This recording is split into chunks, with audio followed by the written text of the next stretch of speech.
Hi, magandang araw po muli sa inyo mga kapatid, mga minamahal. Narito po muli ako upang magbahagi ng salita ng Diyos. Ano po? Marami po kasi sa ating panahon ngayon, mga minamahal, mga kababayan, mga tao na yung bang walang pakialam sa mga nangyayari, walang pakialam sa salita ng Diyos. Ano po?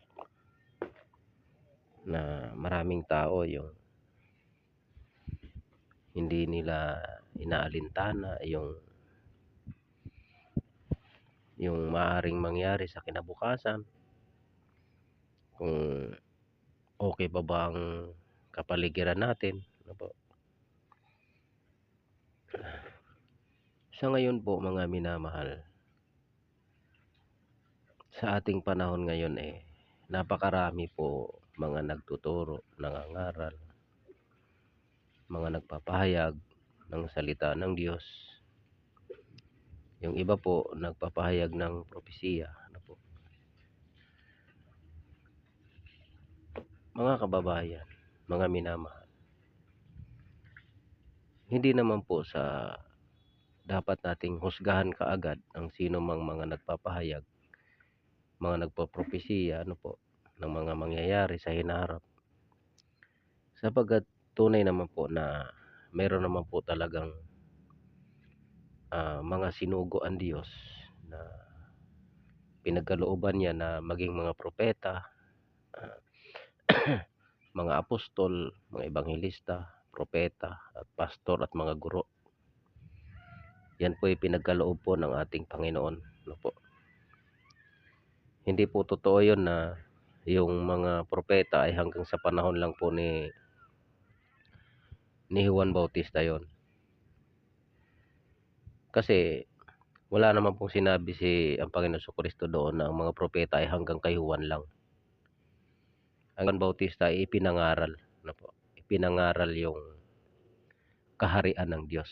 Kasi nga po, yun na nga po yung pagsisimula ng ebanghelyo na ang darating sa nakasunod niya ay makapangyarihan kaysa sa kanya o mas dakila kaysa sa kanya. Kaya yun po hindi po yun nangangahulugan na ang pagiging propeta ay hanggang kay Juan lang po. Sapagkat kapag binasa ninyo ang aklat ng Gawa ay mayroon pong mga propeta. Si Apostol Pablo, si Bernabe, yung mga nakalagay po ron. Kaya hindi po totoo yun mga kapatid. Ngunit sa atin pong panahon ngayon mga minamahal, tayo po'y pinag-iingat.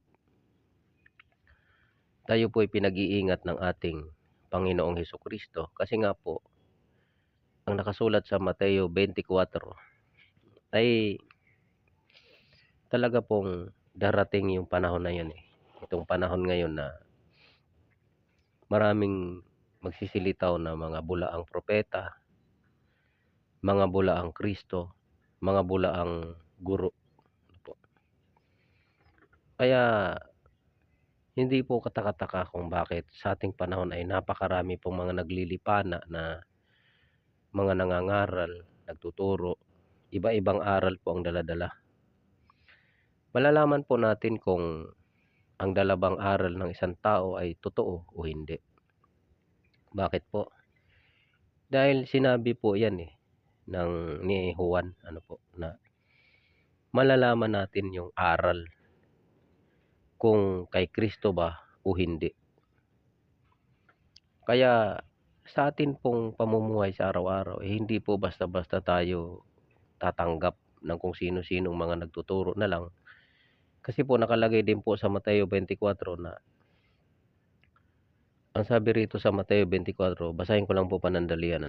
May nakalagay po kasi dito sa Mateo 24 na ano po talagang hindi lamang po itong mga bulaan magpapakita ng tanda, kundi talagang dakilang mga tanda po yung ipapakita nila. Mga dakilang tanda po yung ipapakita nila sa kanilang mga gagawin, ano po. Kaya dito po tayo mag-iingat. Kasi sabi nga po rito sa Mateo 24 sa talatang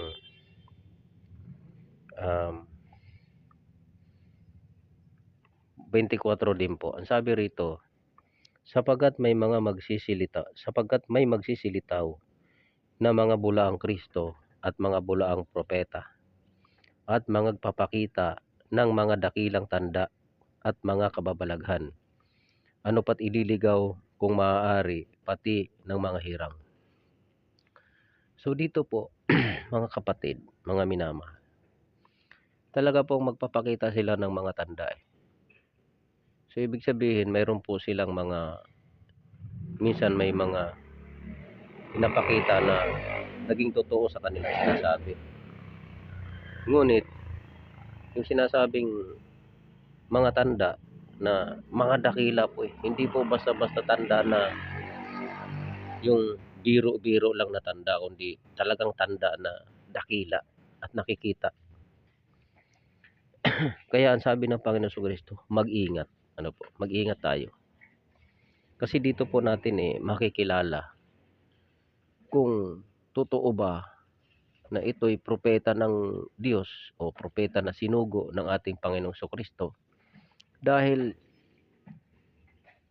mayroon po tayong pamantayan na pinapakilala ng ating Panginoon. Ano po? Ito po ay makikilala natin yung mga bulaan at saka yung hindi mga bulaan.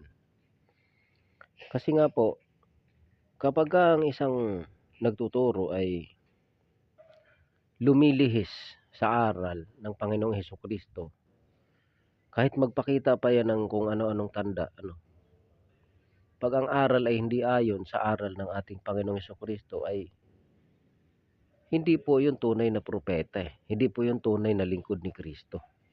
Bakit po? Kasi nakalagay po rito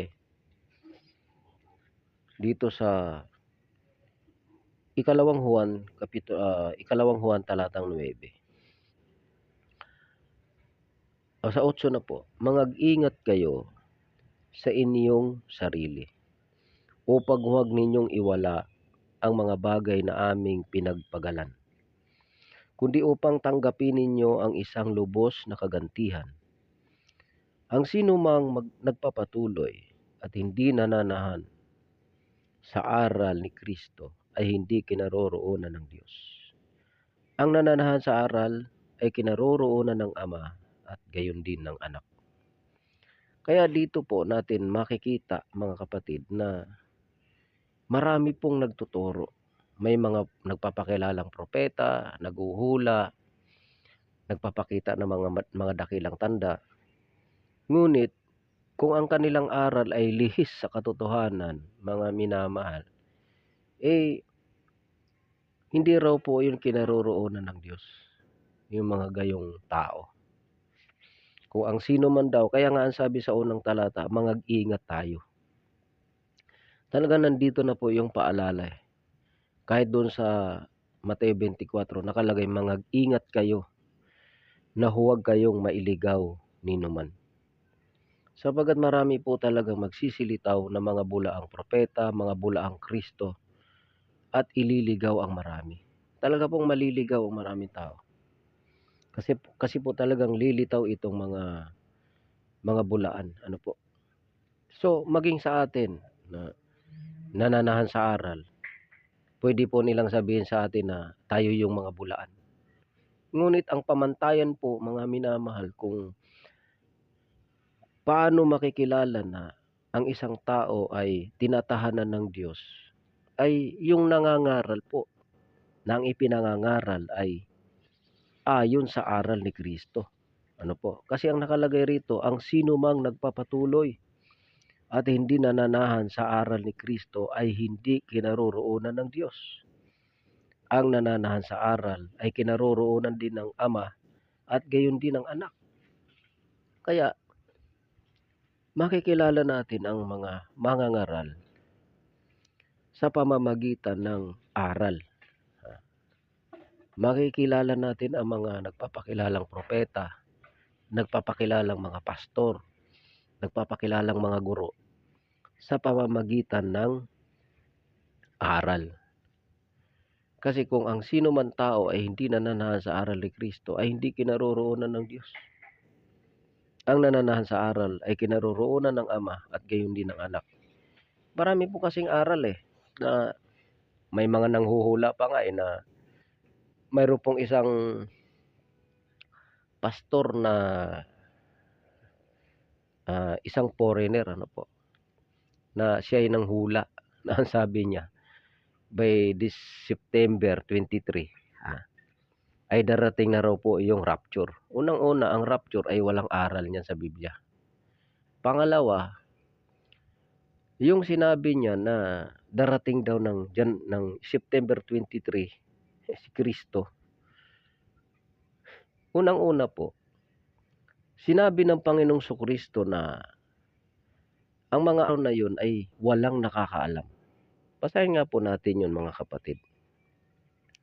Na yung sinabi ng Panginoon na ang Ama lamang ang nakakaalam ng pagdating niya. Basahin po natin sa Mateo 24 talatang 36. Ngunit tungkol sa araw at oras na yaon, walang makakaalam, kahit ang mga anghel sa langit, kahit ang anak, kundi ang Ama lamang. Ayan.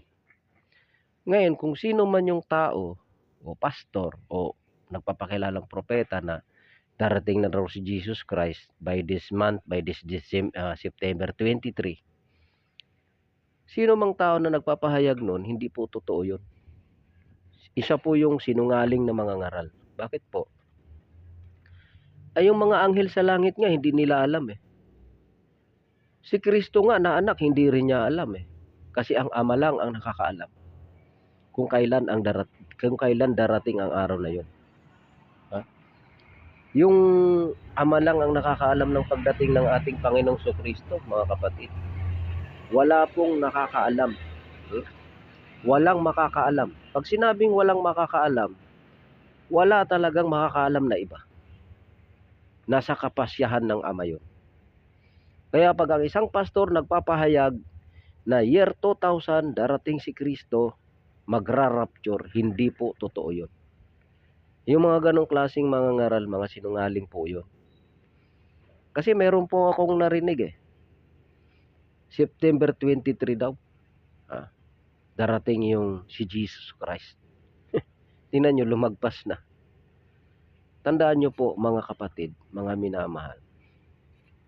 Ang araw ng pagdating ng ating Panginoong Hesukristo, wala pong makakaalam. Pag sinabing walang makakaalam, hindi ipapaalam ng Ama yan.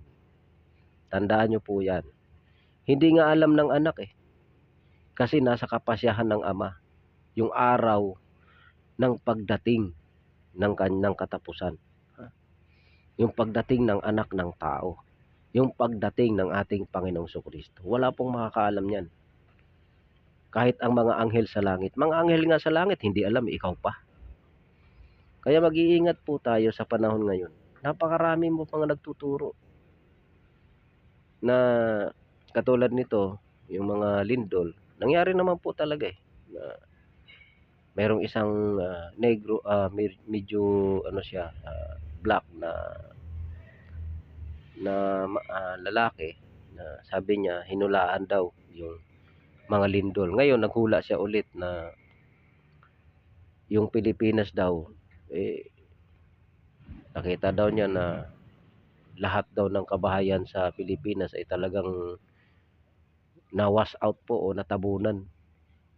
So kung yan ay kalooban ng Diyos, mga minamahal, wala po tayong magagawa Pero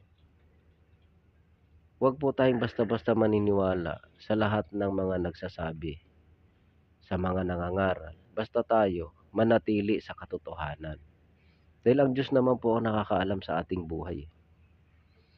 Ngayon, totoo naman po na dito sa Pilipinas, yung sinabi niya na in the Philippines maraming idolatry. Totoo po yan Kasi madalas ko nga pong nakikita yan sa Facebook. yung mga ginagawa ng maraming tao na magro-rosaryo, magmama Mary, mga nakikita mo nagpoprosesyon ng mga rebulto, talaga pong totoo yan. Sa Pilipinas, napakakapal po ng pag-a-idolatry ng mga tao. Ang hinihimod-himuran nila mga rebulto. Ang sinasamba nila mga rebulto imbis na ang Diyos sa langit. Kaya diyan po talaga nagagalit ang Diyos sa ganyang klase ng pagsamba ng mga tao. Kaya ang puot ng Diyos ay dumarating. Niyayanig niya ang lupa dahil sa galit ng Diyos. Dahil sa kasamaan ng maraming tao. Maraming tao walang pakialam sa salita ng Diyos. Nagpapakadiyos man sila, ang hinihimod-himuran, mga niluluhod-luhuran, mga rebulto. Kaya wala pong katuturan yan eh. Yan po yung mga nagpapasama sa buhay ng tao. Yung ganyang klaseng pagsamba. Pagsamba sa mga idolo. Pagsamba sa mga demonyo. Ano po? So, balik tayo. Ano po? Kasi nga po noon pa man, sa panahon ng mga apostol, mayroon na po talagang mga nagsilitaw na mga antikristo, mga bulaang propeta. Kasi nga po, sa panahon pa lang nila sinabi na rin ni Apostol Pablo na magsisilitaw yung mga asong lobo na hindi magpapatawad sa mga tuwa. Kaya, hindi po katakataka yan na talaga po ay talagang may mga nahuhumaling sa kasamaan. May mga nahuhumaling sa inggit. May mga nahuhumaling sa paggawa ng katampalasanan. Kaya yan po talagang nagaganap sa salita. Dahil sa salita po ng Panginoon yan. Na talagang dito sa atin, yung sa pamumuhay natin sa mundo ay talagang nakikipaglaban tayo sa kasamaan. Tayo nakikipagbaka. Kaya nga sabi sa Efesos 6, simula sa 12, na ang ating pakikibaka ay hindi laban sa laman at dugo, kundi laban sa kapangyarihan, sa mga namumuno ng kadilimang ito sa sanlibutan. Kasi nga po talagang marami pong masasama. Lumalaganap ang kasamaan sa mundo. Dahil marami pong sumusunod sa ginagawa ng demonyo. Ano po? Kaya, ang sabi nga po rito, walang nakakaalam sa araw, sa oras, walang nakakaalam. Ulitin ko lang po, huwag po tayong magpapaloko sa maraming mga nagpapahayag na mga ganito, mga ganyan, sila daw ay propeta, sila daw ay ganito. Pero kung ang aral naman ay hindi katotohanan, huwag po kayong maniniwala. Ang paniwalaan po natin ang aral ay ayon lang sa katotohanan, ayon sa nasusulat. Kasi nga po, sabi ng Panginoong Hesukristo na yung sino mang tao na nag-iibig gumawa ng kalooban ng Diyos, makikilala niya ang turo kung ito'y sa Diyos o kung ako'y nagsasalita na mula sa aking sarili, sabi niya. Sapagkat ang nagsasalita na sagana ng kanyang sarili ay humahanap lamang ng kanyang sariling kaluwalhatian. Datapwat ang humahanap ng kaluwalhatian niyaong sa kanya'y nagsugo, ang gayon ay totoo at sa kanya'y walang kalikuan. Yan po ang pakatatandaan natin mga kababayan, mga kapatid. Kaya hindi po tayo dapat mangamba kung ano man yung mga lumalabas ngayon na mga balibalita, mga nagpapakilala, mga pastor, mga bulaang propeta, mga guro. Kaganapan po yan, mga minamahal. Ulitin ko lang po dito sa 24 muna. Sabi dito, sabagat may magsisilitaw na mga bulaang Kristo at mga bulaang propeta at mga nagpapakita ng mga dakilang tanda at mga kababalaghan. Kita nyo? May mga kababalaghan silang dala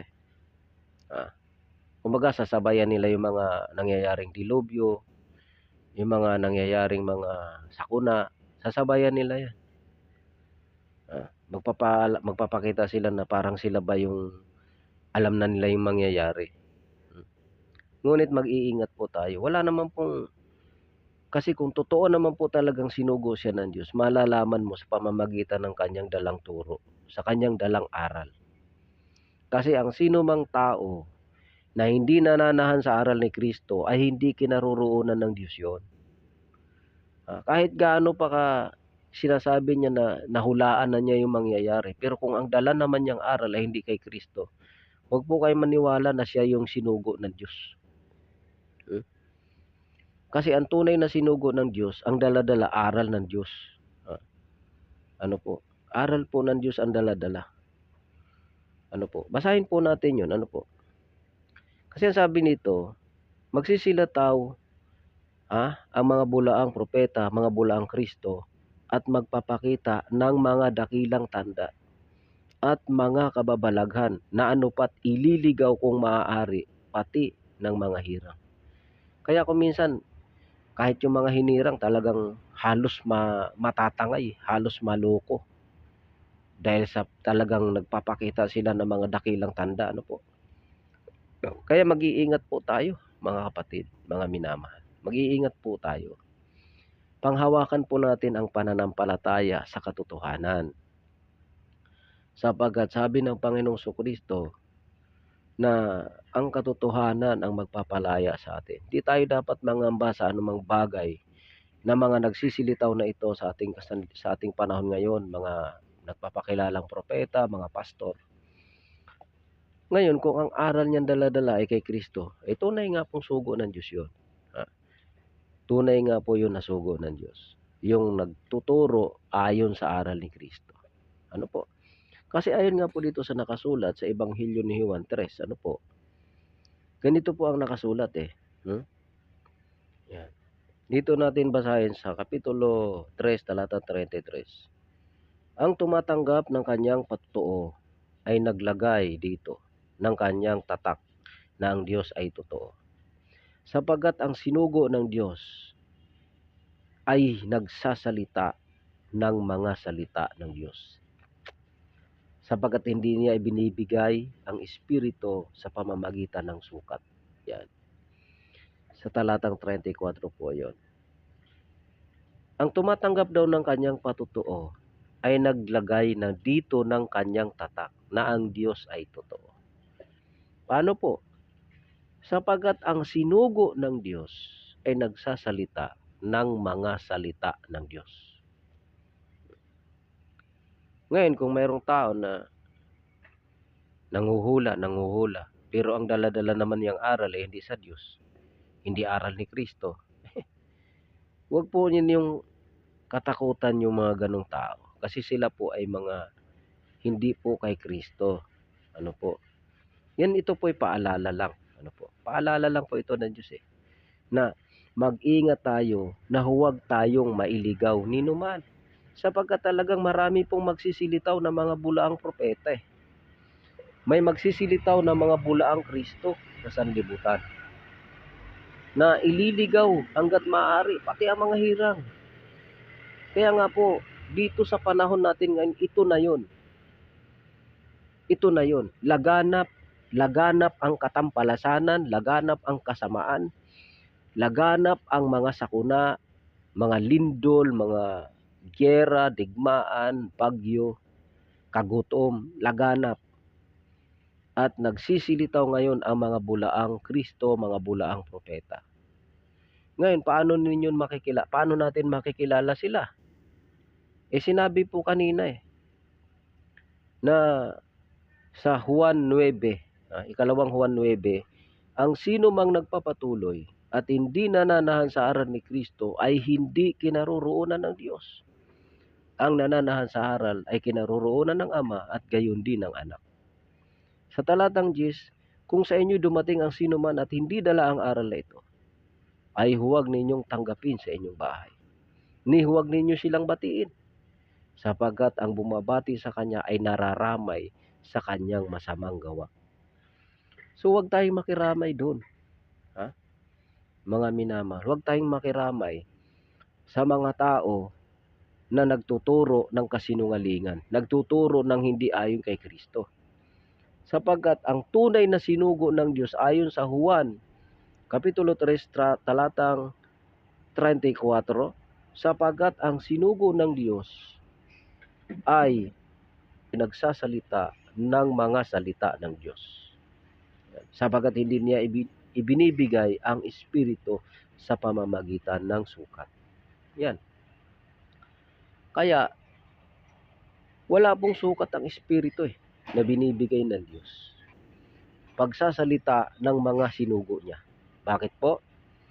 Dahil ang kanyang sasabihin ay ang mga salita ng Diyos lamang. Yung mga salita ng Diyos ang kanyang sasalitain. Hindi po siya magsasalita ng hindi ayon sa salita ng Diyos. Ng mga salitang hindi ayon kay Kristo. Kaya, ang tunay po na mangangaral ni Kristo ay nagsasalita ng mga salita ng Diyos. Kaya kung ang sino man ang wika, sa Juan 7:16, 17 hanggang 18, kung ang sino mang tao'y nag-iibig gumawa ng kanyang kalooban, ay makikilala niya ang turo kung ito'y sa Diyos o kung ako'y nagsasalita na mula sa aking sarili. Kaya, dahil yung nagsasalita ng saganang kanyang sarili ay humahanap ng sariling kaluwalhatian. Kaya dyan po tayo mag-iingat, mga kapatid. Wala naman po akong sinabi na huwag na po kayong maniwala sa mga tao na minsan nanguhula ng ganito, nagsasabi ng ganyan.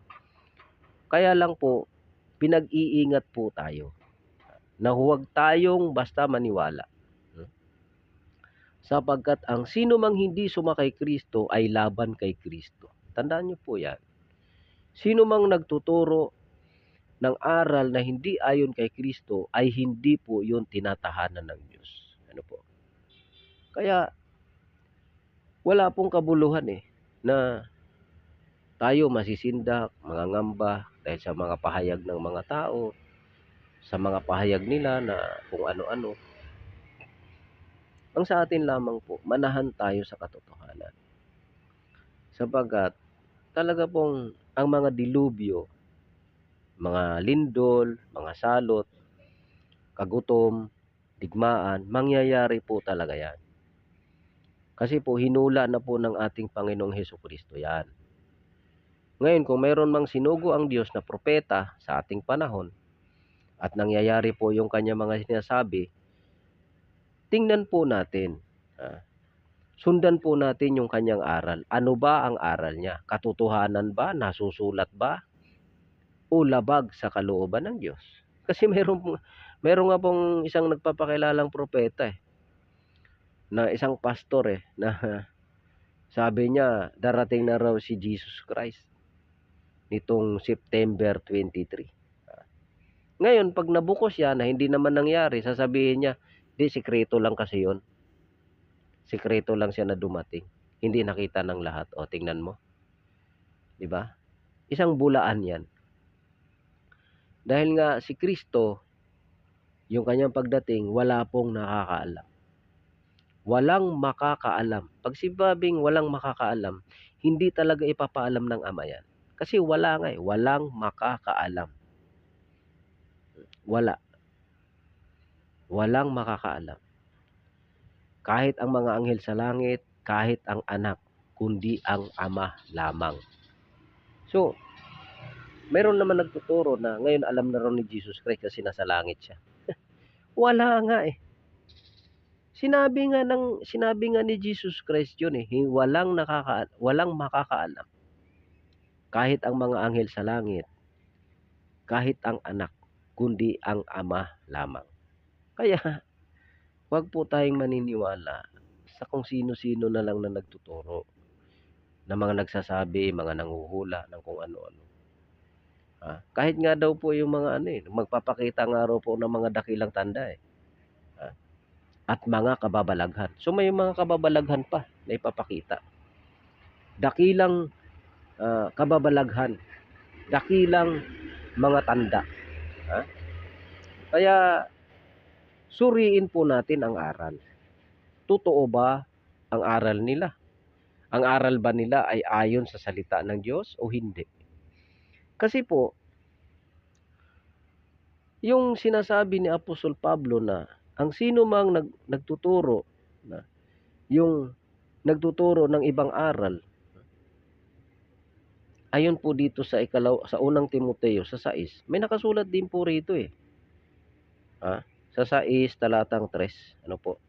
Ang sabi rito na kung ang sino may nagtuturo ng ibang aral at hindi sumasang-ayon sa mga salitang nakagagaling, sa makatuwid ay sa mga salita ng ating Panginoong Hesukristo at sa aral na ayon sa kabanalan, ang gayon ay palalo, walang nalalamang anuman, kundi may sakit sa mga usapan at mga pagtatalo sa mga salitang pinagbubuhatan ng kapanaghilian, mga pagkakaalit, mga pag-alipusta, mga masasamang akala. Ayan. Kaya dito po, tingnan natin. Suriin natin. Dahil ang sino mang tao na nagtuturo ng ibang aral at hindi sumasang-ayon sa mga salitang nakagagaling sa makatuwid bagay sa mga salita ng ating Panginoong Hesukristo, ang gayon ay palalo. Kasi ang aral na ayon sa kabanalan, ano sabi rito? Sa mga salita ng ating Panginoong Hesukristo at sa aral na ayon sa kabanalan, ang gayon ay palalo. Walang nalalamang anuman, kundi may sakit sa mga usapan, pagtatalo sa mga salitang pinagbubuhatan ng kapanaghilian, mga pagkakaalit, mga pag-alipusta, mga masasamang akala. Kaya ito po'y katotohanan. Kaya ang aral po ay paano natin malalaman na ang sinasabi ng isang tao ay totoo? Kaya nga po tayo'y mag-ingat. Mag-ingat, mag-ingat. Paano po natin iingatan ang ating pinanghahawakan? Ang ating pong pinanghahawakan ay yung katibayan ng ating pananampalataya. Nang sabi sa Juan Kapitulo 20, sa talatang 30. Ganito po ang nakasulat, Sabi rito, sa talatang 31 na po. Ngunit ang mga ito ay nangasulat upang kayo'y magsisampalataya na si Jesus ay ang Kristo, ang anak ng Diyos. At sa inyong pagsampalataya ay magkaroon kayo ng buhay sa kanyang pangalan. Yan. Ano po ang ating katibayan na tayo ay magtatamo ng buhay sa pangalan ni Kristo? Tayo po ang wika ay ito. Ang wika ay nangasulat. Nangasulat po daw ito upang sa ating pagsampalataya ay magkaroon tayo ng buhay sa pangalan ng ating Panginoong Hesukristo. Kaya ito pong mga nakasulat na ito po yung pamantayan ng ating pananampalataya na tayo ay magtatamo ng buhay sa pangalan ng ating Panginoong Hesukristo. Ito po yung nakasulat na ito. Kaya nga po pinag-iingat tayo. Paano tayo mag-ingat? Ang ating panghahawakan ay yung nakasulat. Yung aral na ang itinuturo ng isang tao, ang itinuturo ng isang nagtuturo, yung nangangaral, ang itinuturo ay yung nakasulat. Yung ayon sa nasusulat. Sapagat dito raw, ito'y nakasulat. Ito'y isinulat upang tayo magsisampalataya na si Jesus ay ang Kristo, ang anak ng Diyos. At sa ating pagsampalataya ay magkaroon tayo ng buhay sa kanyang pangalan. Yan po. Kaya huwag po tayong basta magpatinag sa anumang ating nakikita na may mga nagpapakilalang mga propeta, nagpapahayag ng kung ano-ano, ng mga bagay na kagilagilalas, Ngunit titingnan natin, tunay ba ang dala nilang aral o hindi? Dahil yun po ang sabi, na talaga pong may magsisilitaw na mga bulaang propeta. May magsisilitaw eh. Ngayon, hindi naman natin huhusgahan kaagad. Bakit? Kasi nga, ibabatay mo sa kanilang mga aral. Paano mo malalaman? Paano mo ibabatay sa kanilang mga aral? Ang wikay, ang sino mang nagpapatuloy at hindi nananahan sa aral ni Kristo ay hindi kinaroroonan ng Diyos. Ang nananahan sa aral ay kinaroroonan ng Ama at gayon din ng Anak. Kung sa inyo'y dumating ang sinuman at hindi dala ang aral na ito, ay huwag ninyong tanggapin sa inyong bahay. Ni huwag ninyo silang batiin, sapagkat ang bumabati sa kanya ay nararamay sa kanyang masasamang gawa. Kaya muli paalala po sa ating lahat. Tayo po'y manahan lamang sa aral ni Kristo. Kahit ano pa yung mga nagsisilitaw na yan na mga nagsasabing propeta, nagtuturo, nangangaral. Ngunit kung ang dalang aral ay hindi ayon kay Kristo, hindi po totoong mga kay Kristo yan. Hindi po totoong sa Diyos yan. Dapat ang dalang aral ay naaayon lamang sa aral ng Diyos. Ayon lamang sa aral ni Kristo. Kaya, kapag narinig natin ang isang tao nagsasalita, kapag ang aral niya ay naaayon kay Kristo, ayon sa katotohanan, ayon sa nasusulat, basta't huwag lumihis sa nasusulat. Kasi dito daw po tayo magkakaroon ng buhay. Dito sa nakasulat.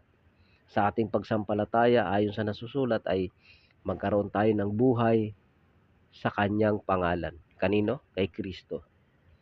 Sa pangalan ni Kristo, magkaroon tayo ng buhay na walang hanggan. Sa ating pananampalataya sa Kanya. Dito po tayo manampalataya sa katotohanan. Ang katotohanan po ay ang salita ng Diyos. Ang mga sinugo ng Diyos ay nagsasalita ng mga salita ng Diyos. Hindi po nagsasalita ng saganang kanilang sarili. Kasi ang nagsasalita ng saganang kanilang sarili, humahanap lamang ng sariling kaluwalhatian. Kaya mag-iingat po tayo mga kapatid. So muli sa inyong lahat, naway pagpalain kayo ng Diyos, patuloy kayong ingatan.